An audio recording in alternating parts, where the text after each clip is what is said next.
신약성경 누가복음 1장이고요. 26절부터 우리 38절까지의 말씀, 성경책 혹은 스크린 보시면서 우리 다 함께 큰 목소리로 봉독하도록 하겠습니다.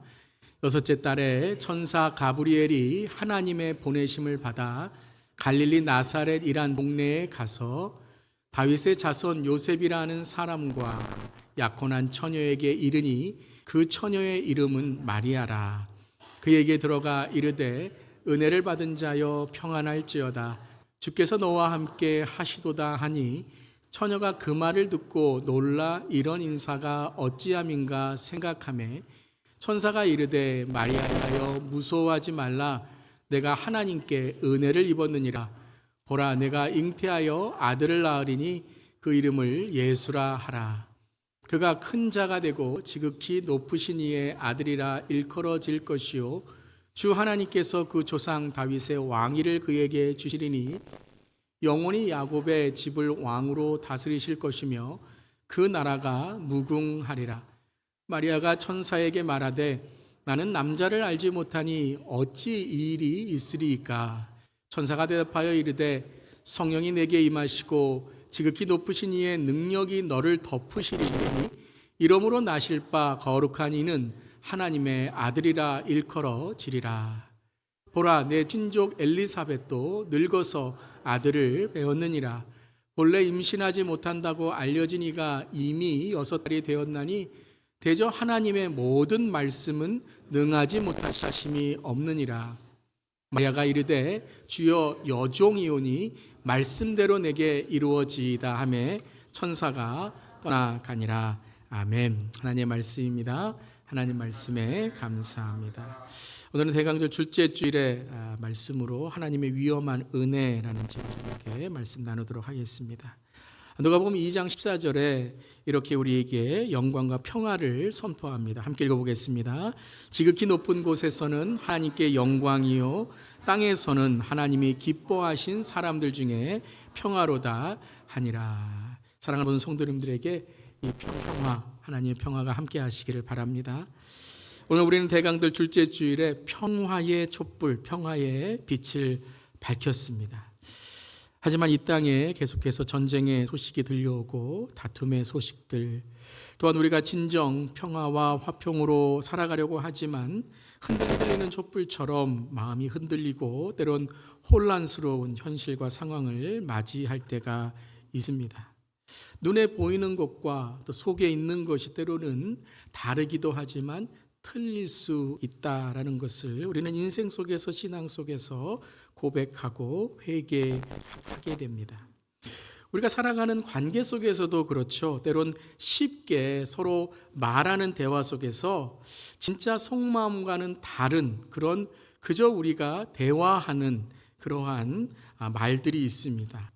이거를 더블 메시지라고도 하는데요. 그러니까 두 가지의 메시지가 속과 겉으로 전해지는, 겉과 속이 다른 말을 우리가 하기도 하고 다른 이들의 말 속에서 우리가 느끼기도 하는 것이죠. 예를 들어서 우리가 많은 그러한 여러 가지의 예를 들 수 있겠지만요. 그 아리송한 말 중에 하나가 언제 밥 한 번 먹자라는 말이라는 겁니다. 근데 밥은 한 번도 먹지 않죠. 근데 이 말이 어떤 뜻인가 하면 어떤 심리학자가 이렇게 썼습니다. 바빠서 밥 먹을 시간이 지금은 없지만 가끔씩 생각할게요. 이런 뜻이라고 한다고 합니다. 여러분 세상에서 가장 빨리 퍼지는 말 들어보신 적 있죠? 이런 말이라고 해요. 너한테만 말하는데 너만 알고 있어. 금방 이제 퍼지는 말이죠. 이 말이 어떤 말인가 아마 들어보셨을 거예요. 이런 뜻이라고 합니다. 내가 말하고 싶어 입이 간질간질한데 이제부터 내가 말하는 이 비밀이 만약에 퍼지게 되면 네가 퍼뜨린 거야. 이런 뜻이라는 거예요. 여러분 듣자마자 오해가 되는 말 뭐가 있죠? 오해하지 말고 들어라는 거예요. 그 말을 하자마자 오해하는 마음이 막 생기죠. 이 뜻이 이거래요. 내가 지금부터 너를 조금 기분 나쁘게 할 거지만 끝까지 들어라는 말이래요. 여러분 부모님들이 자녀에게 하는 의심스러운 말 중에 하나가 뭐죠? 얘들아 거의 다 왔다라는 거예요.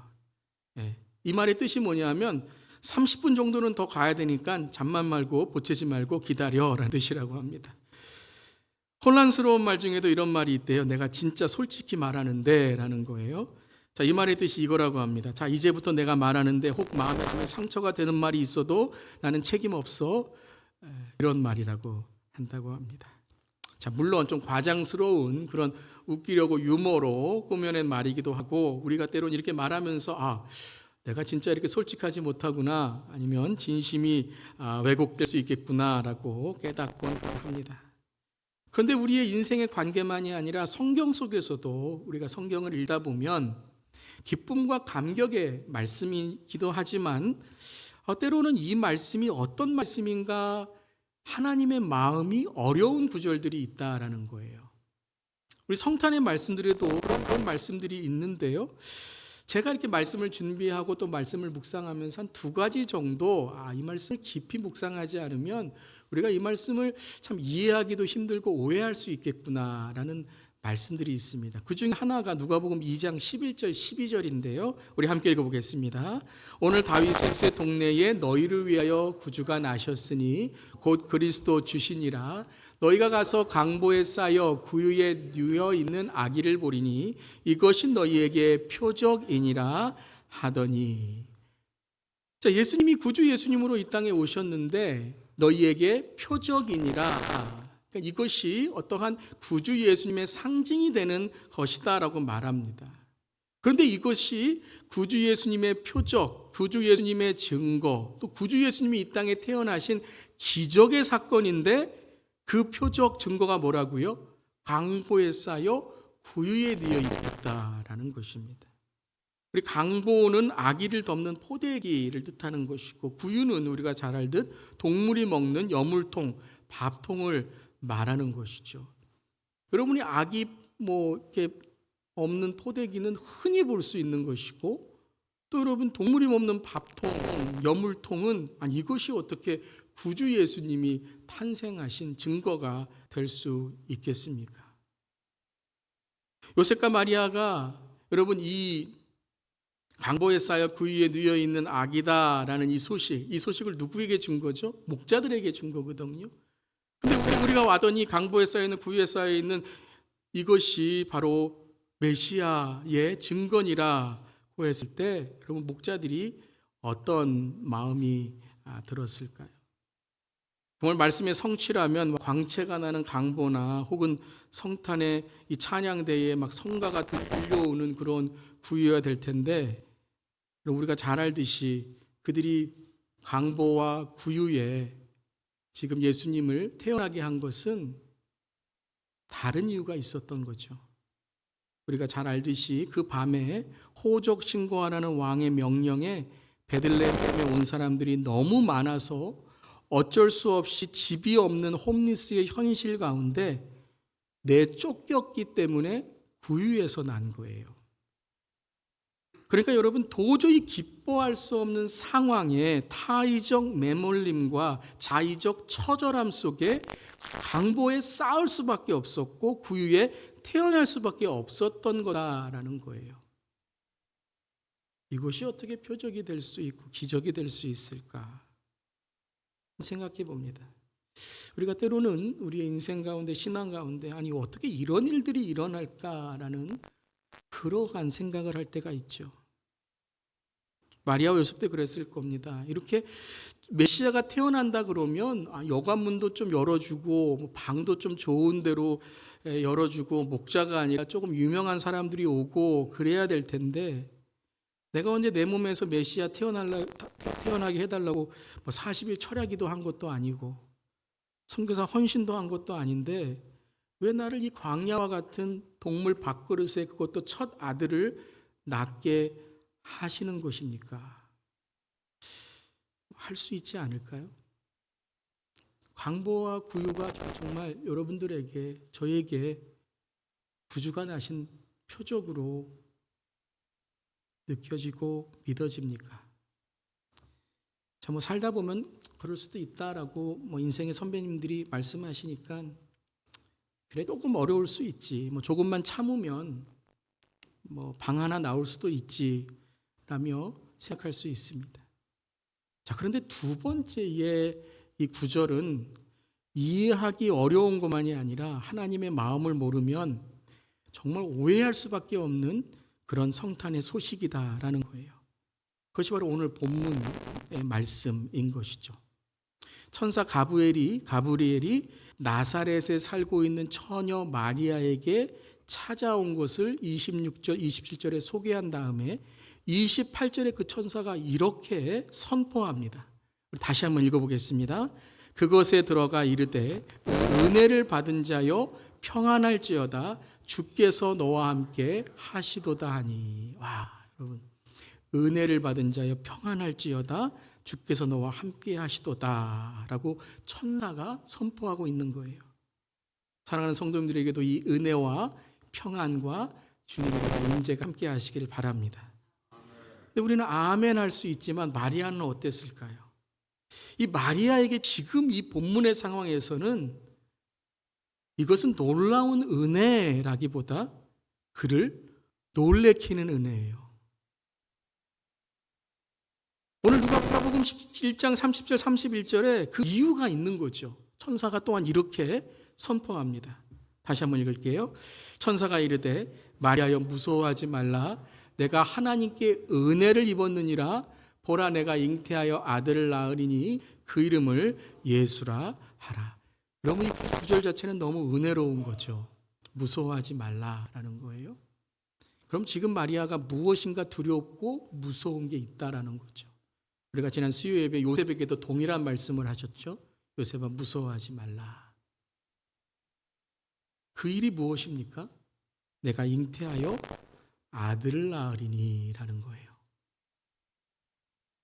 여러분, 오늘 말씀은 의도적으로 26절 27절에 마리아는 처녀다라고 소개하고 있습니다. 처녀가 아들을 낳게 되니 이보다 더 충격적인 일이 어디에 있겠습니까? 그냥 여러분 창피한 일이 아니라 율법으로 치면 마리아와 그의 동침한 자는 돌에 맞아 죽게 되는 일까지 있게 된다는 것입니다. 그래서 마리아는요 이렇게 되묻습니다. 마리아가 천사에게 말하되 뭐라고 되묻죠? 나는 남자를 알지 못하니 어찌 이 일이 있으리까? 이것은 불가능하다라는 말만이 아닙니다. 이건 불의한 일이다라는 거예요. 어떻게 나에게 이런 불의한 일이 일어날 수 있냐라는 거예요. 자기 자신도 지금 이해가 되지 않고 요셉에게 어떻게 말해야 되는지도 모르고 부모님에게는 어떻게 설명해야 될지, 이것은 불가능한 것이 아니라 나에게 불의한 거다. 하나님 나에게 왜 이런 일을 일으키십니까? 라고 되묻고 묻고 있는 것이죠. 여러분은 어떻습니까? 이 동정녀 탄생, 성령으로 잉태된 예수님이 믿어지십니까? 왜 아멘 안 하시죠? 우리 지난 수요 예배의 설교 말씀에 설명했듯이 이 성령으로 잉태된 구주 예수님은 여러분이 어떻게 과학적으로 믿게 되며 혹은 그저 교회 나왔으니까 믿는다고 해야지 하는 단순한 의미로만 끝나는 게 아닌 아주 중요한 신학적인 의미, 진리가 있다고 말씀드렸죠. 그것이 무엇이었죠? 예수님이 십자가에서 죄 없으신 주님으로 돌아가셔야 되기 때문입니다. 죄가 없으신 분으로 태어나셔서 우리의 죄를 위해 구세주가 되실 수 있는 분은 바로 성령으로 잉태되어야 된다는 것이죠.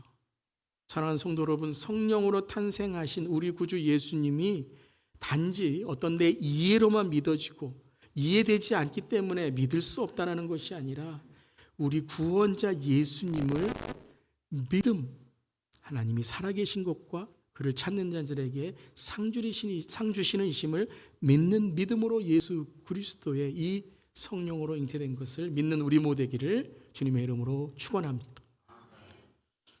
근데 여러분, 우리가 알아야 할 것 중에 하나는 성서가 기록된 그 시대에 또 초대교회의 이 사건을 소식을 처음 들었던 사람들에게는 동정녀 성령의 잉태보다 더 믿지 못할, 그들이 의심할 더 큰 문제가 있었다라는 것이죠.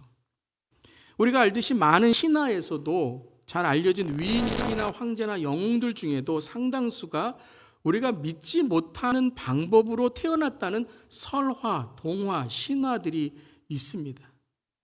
즉 그들이 이 이야기를 그저 신적인 존재가 여자의 몸을 빌어 신적으로 잉태됐다라는 것은 어쩌면 그렇게 놀라운 일은 아닐 놀라운 일은 아닐 것이다라고 말합니다.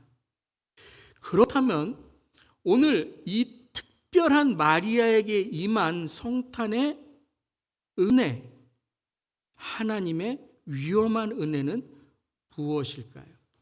초대교회 성도들이 믿음을 갖고 오늘 말씀을 믿어야 되고 처음 오늘 그 시대의 사람들이 믿어야 될 중요한 하나님의 은혜는 무엇인가요? 그것은 바로 위험을 무릅쓰고 마리아와 요셉을 찾아오신 하나님의 결단이라는 것입니다. 더없이 높은 신분의 아들이며 다윗의 왕위를 지닌 하나님의 아들이 지금 누구에게 탄생하시냐라는 거예요.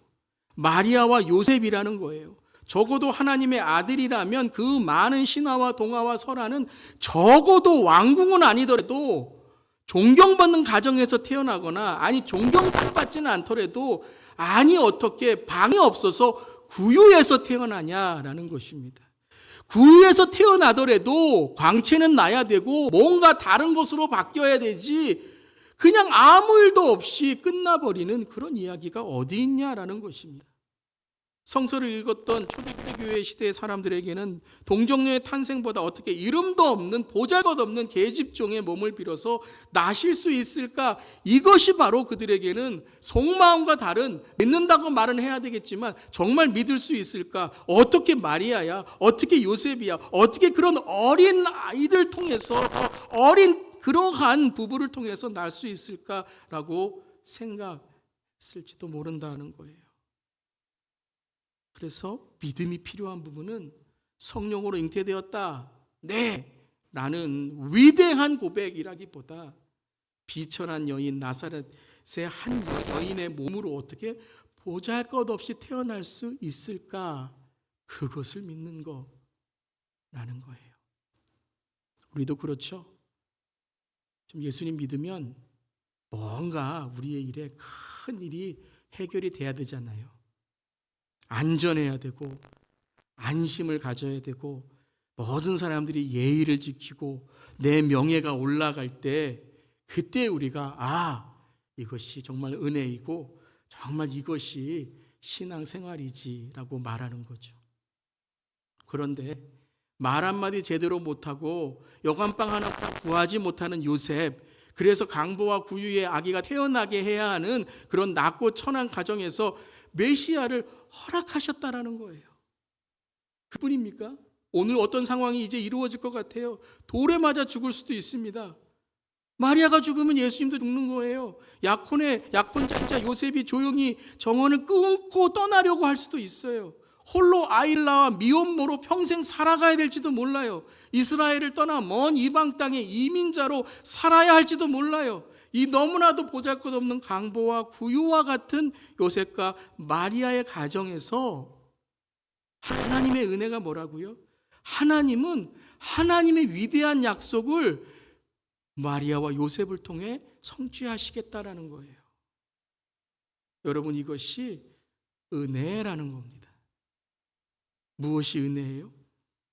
하나님은요, 위험하지만 자신감이 있으셨다는 거예요. 세상에 어떤 것도 막을 수 없고 어떤 처지와 상황도 침범할 수 없는 하나님의 위험하지만 담대함이 그 진리 가운데 내가 모든 것을 이루시겠다라고 하는 그 하나님의 약속의 성취가 바로 은혜인 것입니다. 내 마음이 감동이 돼야 되고 모든 것들이 잘 돼야 되고 내 소원이 이루어져야 우리는요, 은혜 받았습니다. 내 마음에 조금 무엇인가 울컥해야 오늘 은혜 받았습니다.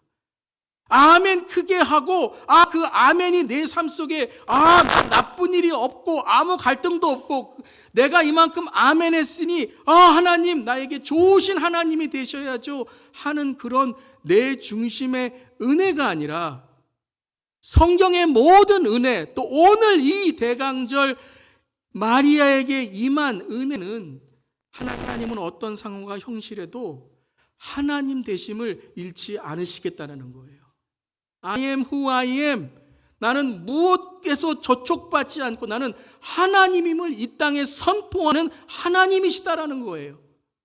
이 땅에 어떤 사람일지라도 그 하나님의 은혜를 붙들고 나아가면 나는 말씀, 그 약속을 실천하고 성취하신다는 하나님의 자신감, 하나님의 자존감, 하나님의 이 놀라운 은혜, 오늘 이 은혜를 우리에게 선포하고 계시다라는 거예요. 여러분, 성경을 보세요. 하나님은요 정말 위험하세요. 아니, 무모하세요. 하나님의 은혜는 75세에 이제 노후를 바라보아야 될 그 나이에 무자식 아브라함을 본토 아비 친척 자기 집, 이게 뭐냐면 평생 내가 붙들고 살았던 거를 떠나라 라고 하시며, 떠난 것만이 아니라 후손의 꿈을 꾸시게 할 뿐만 아니라 별들을 보시며 그에게 I have a dream, 믿음의 조상이 되는 꿈을 꾸게 하셨다는 거예요. 모든 남자가 죽음, 그래서 이제 가문을 잇지 못하는 그러한 절망에 나는 bitter, 나는 쓰다 라고 하는 나오미의 가정에 하나님은 그 위험을 무릅쓰시고 이방 여인 롯을 세우셔서 그 먼 베들레헴으로 돌아오게 하시고, 아무도 알아주지 않는 상황에서 하나님은 다윗의 가문을 잇는 놀라운 하나님의 은혜를 이어가신 거예요. 골리앗 하나 잘 죽여서 이제 왕의 편안한 자리에 안주할 수 있는 다윗의 인생을 더 힘든 사울, 더 힘든 압살롬, 더 힘든 자기 자신과의 싸움을 통해 역경과 영성과 자기를 돌아보는 회개와 회복을 경험하게 하시며, 이제는 메시아 왕의 가문을 잇는 영원한 인류의 왕으로, 그 메시아의 조상으로 다윗을 세우신 것입니다. 이제 모든 이스라엘의 민족이 몰살당할 그 위기 가운데 너는 그저 이방의 여인, 이방의 여왕으로 왕비로 쓰는 것이 아니라 죽으면 죽으리라, 정말 죽을 수 있는 상황 끝까지 몰아가셔서 에스더를 통해 하나님이 누구신지를, 하나님이라는 이름이 한 번도 등장하지 않는 에스더서에서 하나님은 나는 자신 있게 너희들이 나를 부르지 않더라도 나는 하나님됨을 증거하겠다고 선포하시는 것, 이것이 하나님의 은혜인 것입니다. 하나님은 내 기분과 내 감정과 내 현실과 내 상황과 내 질병과 내 죽음과 모든 것이 끊어지고 죽을 것 같은 캄캄한 속에서도 하나님은 위험하시고 무모하시고 담대하시며 나는 하나님이다, 그 하나님의 은혜를 선포하고 계신 줄 믿습니다. 그게 다시 오시는 주님, 그 은혜라는 거예요. 막을 수 없고 거절할 수 없고 모든 일을 완성하시는 그 심판에 우리의 완전한 영화의 순간, 그것이 바로 하나님의 은혜인 것입니다. 베드로와 제자들에게는 어땠습니까? 예수님은 위험한 은혜를 베풀고 계세요. 언제 또 속일 줄 모르고 언제 또 배신할지 모르지만 예수님은 그들에게 끝내 성령으로 충만케 하셔서 교회를 세우게 하시고 순교하게 하시고 주님의 은혜로 나아가는 삶으로 그들을 변화시킨 것입니다. 다메스도성의 바울은 어떻습니까? 믿는 자들을 잡아 죽였던 바울을 예수님은 그의 얼굴을 보며 네가 핍박하는 예수가 나다 라고 하며 그의 삶의 새로운 시작으로 바울을 만드신 것입니다. 이것이 하나님의 은혜라는 거예요. 그리고 예수님의 탄생에서도 어김없이 하나님은 이 은혜를 선포하고 계십니다. 그것이 35절의 말씀이죠. 우리 35절의 말씀 함께 읽겠습니다. 천사가 대답하여 이르되 성령이 내게 임하시고 이러므로 나실 바 거룩한 이는 하나님의 아들이라 일컬어지리라. 무슨 말씀이에요? 내가 너를 덮겠다라는 거예요. 네가 지금 어떤 삶이든지 어떤 마음이든지 어떤 지금 현실에 처해 있든지 내가 너를 덮겠다. 내가 너를 인도하겠다라는 거예요. 왜요? 이 예수는 네 아들이 아니라 내 아들이라는 거예요. 내가 내 약속으로 이루어질 하나님의 언약의 성취를 내가 이루겠다. 거룩한 이는 하나님의 아들이라 일컬어지리라. 여러분, 덮어지리라는 게 뭐죠? 성경적으로는 충만하게 되리라라는 거예요. 충만이라는 단어가 뭐예요? 바로 주님이 나의 주인이 되셔서 내가 주님을 이끄는 것이 아니라 주님이 나를 통치하시고 주관하시는 삶이 되는 거예요. 이게 성령 충만인 거죠. 세상의 어떤 사람도 예수님은 지위를 따지지 않으시고 물질의 소유를 따지지 않으시고 세상의 높고 낮음을 따지지 않으시고 그 사람의 슬픔과 절망과 질병의 크기를 따지지 않으시고 또한 죄의 중함까지도 우리가 생각하기에 어떻게 저런 사람을 하나님이 구원하실까라고 생각하는 그 세상의 죄인 중에 죄인까지도 하나님은 그 죄의 중함이 아니라 회개로 주님께 돌아오며 그 사람의 고난의 깊이를 따지지 아니하시고 하나님은 그 위험함을 무릅쓰시며 담대하게 그분 앞에 오는 모든 이들에게 내가 나의 능력으로 너를 덮겠다라고 선포하시고 말씀하시는 거예요. I will cover you with anything and everything you are going through. 너에게 있는 모든 현실과 상황, 어떤 부족함과 연약함에도 내가 너를 사용하겠다라고 선포하시는 거예요. 충분히 예수님은 하늘에서 왕으로 짠 태어나실 수도 있었고 아기로 태어나시더라도 초능력을 발휘하셔서 로마 왕궁을 뒤엎는 어벤져스 그러한 능력과 초능력을 발휘하실 수 있음에도 하나님의 아들은 이 땅의 가장 연약한 강보와 구유의 표적이 되셔서 우리의 인간, 아니 모든 인간, 높고 낮음, 크고 작음, 많음과 적음을 뛰어넘은 모든 인간을 위해 살아가시고 인간이 되셨으며 죄인을 위해 가장 처절한 십자가에서 우리를 위해 아니 모든 인류를 위해 대신 죽으신 것입니다. 그리고 그분은 부활 승천하셨습니다. 이것이 은혜예요, 여러분. 세상이 막을 수 없고 세상이 거절할 수 없는 이 하나님의 은혜. 그리고 그 은혜는 예수님은 다시 오실 것입니다. 왜냐하면 하나님의 공의와 하나님의 은혜는 예수님을 따르는 모든 사람들, 그 모든 사람들이 누구일지라도 그분을 영접하며 세상에 가장 약하고 소외받는 자들일지라도 그 사람들이 찾아갈 수 있는 강보와 구유와 하나님의 은혜이기 때문인 줄 믿습니다.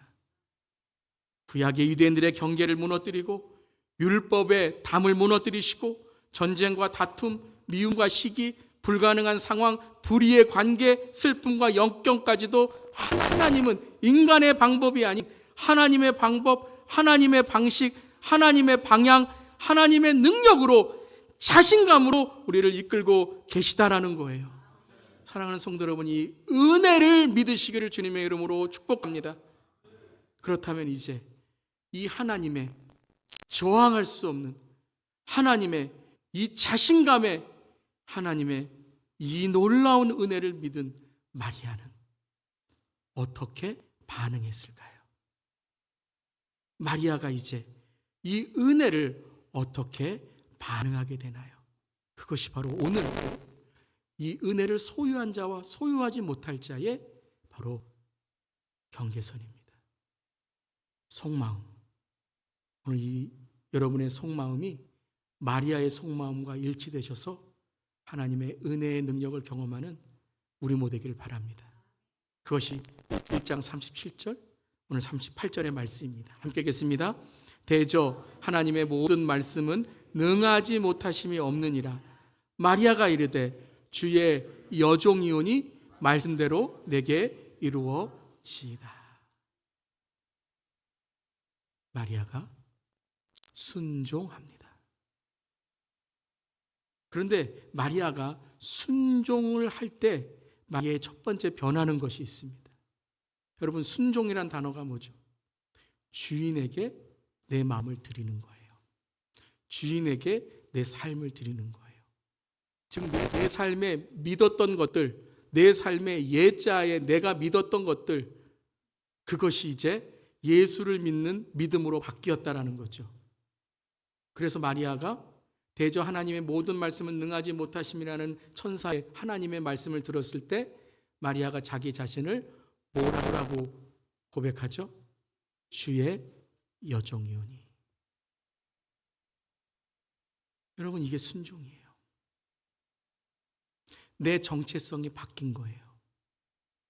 오늘 이 시간에 여러분, 그저 종교인으로, 그저 한 시간 시간이 남아서 여유가 있어서, 혹은 온라인에 지금 한번 들어볼까 라고 스크린을 여는 것이 아니라 주님이 기뻐하시는 예배자가 되시기를 주님의 이름으로 부탁드리며 선포합니다.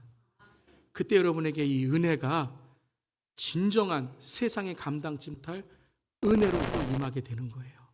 여러분의 모든 것을 덮어 하나님의 은혜 가운데 내 삶이 그 은혜로 기뻐하고 감동하는 삶이 되는 거예요.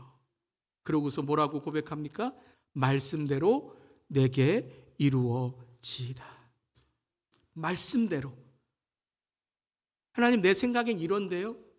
이렇게 해야 되지 않겠습니까? 조금만 이쪽으로 하면, 그게 아니라 as it is, 말씀 그대로 내게 이루어지이다. 저는 오늘 마리아의 고백이 너무나도 저에게 부끄럽고 부러웠습니다. 오늘 이 설교를 준비하면서 다시 한번 주님 앞에 무릎 꿇고 고백하게 되었습니다. 주님, 이 은혜가 저에게 임하게 하여 주시옵소서. 부족하고 연약한 저에게 이 주님의 은혜가 이루어지기를 기도합니다. 여러분, 마리아는 무엇에 응답했습니까? 오늘 마리아가 응답한 건 무엇입니까? 그것은 바로 하나님의 존재, 하나님의 임재, 하나님께 바로 응답한 것입니다. 하나님이 하실 일만이 아니라, 하나님이 내게 이루어 주실 일만이 아니라, 하나님은 바로 능하지 못하심이 없습니다.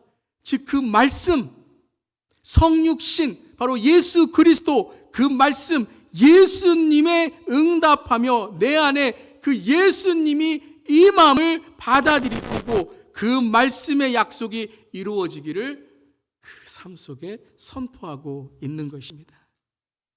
이 마리아의 고백이 너무나도 귀하고, 그리고 너무나도 감사합니다.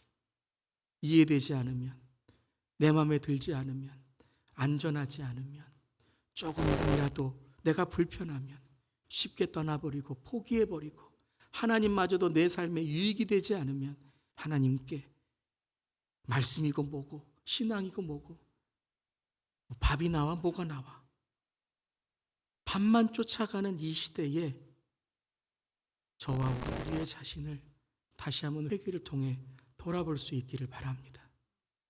사랑하는 성도 여러분, 오늘 이 은혜를 믿는 우리 모두 되기를 바랍니다. 이 은혜에 반응하는 우리 모두 되기를 바랍니다. 오늘도 이 은혜가 우리를 확실히 붙드는 것입니다. 마리아가 무엇을 알았겠습니까? 마리아가 자기의 인생을 모두 알았겠습니까? 정말 믿음으로 그렇게 하겠습니다 라고 어떤 자기의 믿음을 지금 보이고 있는 것입니까? 아니요. 마리아는 아무것도 모릅니다.